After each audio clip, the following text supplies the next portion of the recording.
BookTube, Chelsea, the Reading Outlaw, here to do books 11 through 15 wrap up. Holy shit, you guys, I cannot even believe we hit 15 books in January. We are just out of the gate, man. We're doing it. It's fucking here. So the next books that I read, the next 5 books, number 11 is The Star-Touched Queen by Roshani Chokshi. I'm really happy I got that on the first pass because I practiced. This book, you guys, took me by surprise with how much I liked it. This book is beautiful. It's fucking beautiful.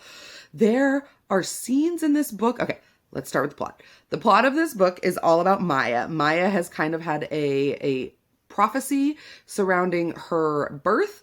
Her horoscope has been foretold that she's going to marry death and bring destruction and all of these things. It's very negative. So she spends a lot of her life kind of not associating with anyone for fear of bringing true this horrible prophecy until, of course, she needs to be married off to make peace with kingdoms because, hi, welcome to how monarchies work. So, you know, she kind of ends up being betrothed to this man named Amar, and she goes with him to his kingdom, and things are very magical. They go to this place called the Night Bazaar, which is literally a night market for mythical creatures.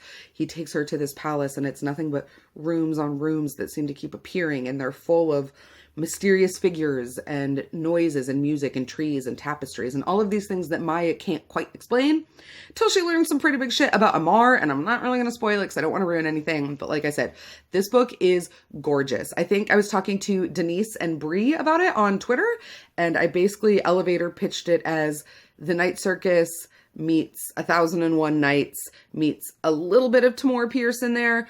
And yeah, if that doesn't sell this book for you, then nothing I'm going to say is going to do it. Definitely go check it out. Book 12 is a nonfiction book. It's called On Living by Carrie Egan. I listened to this one on audio. This is Carrie Egan's kind of reflection and memoir on her time as a chaplain.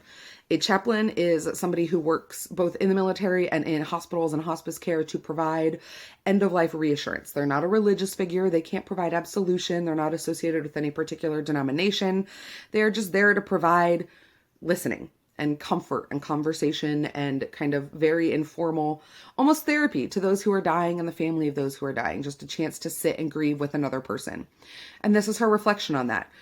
In addition, Carrie herself experienced a really traumatic experience surrounding the birth of her child involving poorly administered anesthetic and C-section that involved being dosed with a drug that led her to literally have a psychotic break. And so she's dealing with a lot of her own issues of mental illness and living life as somebody who has suffered through psychosis, and how that helps her to interact with and deal with the hospice patients that she has and the lessons that they teach her.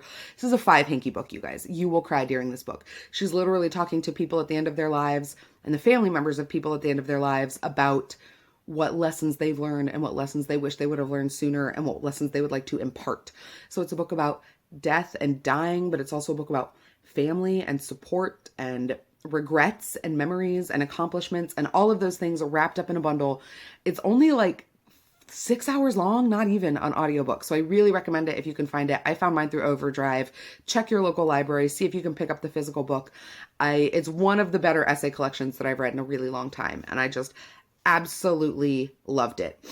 Book number 13 is A Promise of Fire by Amanda Bouchette. You guys will have already seen my review video for this go up. This was the first pick for our Sexy in 17 read for the Goodreads group. And I'm so sorry, Goodreads group. For those who didn't actually watch that other video, I just want to apologize and say I feel like I picked a little bit of a stinker to start with, but we can only go up from here. I gave this book 2.75 stars. There were things that I definitely really liked about this book, and the things that I liked worked well, but those things were much fewer than the things about this book that I did not care for and feel like this book did not do very well. That's really all I'm going to say. I will link the other review video down below, and then also probably one of the card fly-in thingies. Definitely go check that out if you want further thoughts, but suffice to say, maybe not the best choice, especially if you're starting with romance. Book number 14 is Not Your Sidekick by C.B. Lee. This book served double duty. It was the Sisterhood of the Traveling Podcast selection for this month for our next meeting, and it also was one of my Diversathon books. This is a book about a half Chinese, half Vietnamese high school girl who is bisexual and lives in a family of superheroes. She has not presented with powers. Her parents are superheroes. Her sister is a superhero. Her little brother is an evil genius. And since she has no powers, she's feeling a little left out. So one day she decides to apply to an internship at the big local tech company. And it turns out that that internship is actually working for her parents' arch nemesis. So she starts that, and that of course leads to family drama, and there's relationship drama as she crushes on this girl who she works with that she also goes to school with. And it's just so great in its representation of diversity in all forms. There's trans representation, bi representation, racial representation. This book has a little bit of something for everyone, in addition to the fact that it's just great. It's just really entertaining. When I first picked it up, I said it reminded me of The Incredibles. I'm still going to stand by that. Obviously, there's more going on in this book, but I feel like The Incredibles is still a really solid comp piece. And then number 15 is What Do We Do Now? Standing Up for Our Values in Trump's America, edited by Dennis Johnson and Valerie Moraines. Now, this book was not one I was anticipating reading. I had a hold on it, but I didn't think it was going to come in for a while. And then it did, because I just wasn't paying attention to the holds list. So I read this as also part of Diversathon. This book is just a collection of short articles, essays, collected speeches from various experts in their fields on what we as liberal Americans do now that Trump has won.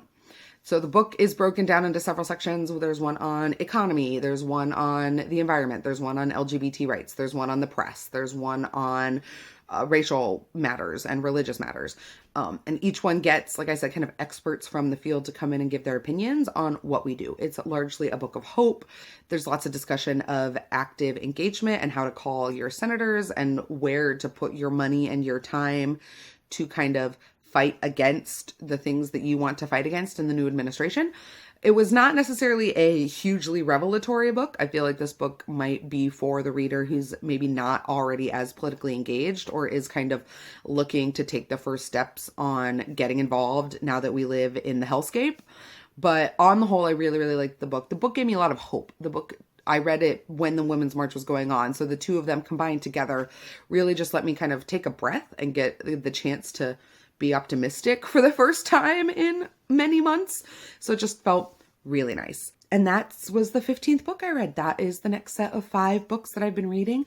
Let me know down below if you've read any of these, if you want to read any of these, if you have thoughts, comments, questions, all of that can go down below. Of course, like, subscribe, follow me on social media so we can get together and talk books. And until next time, take care of yourselves, take care of each other, and have happy reading.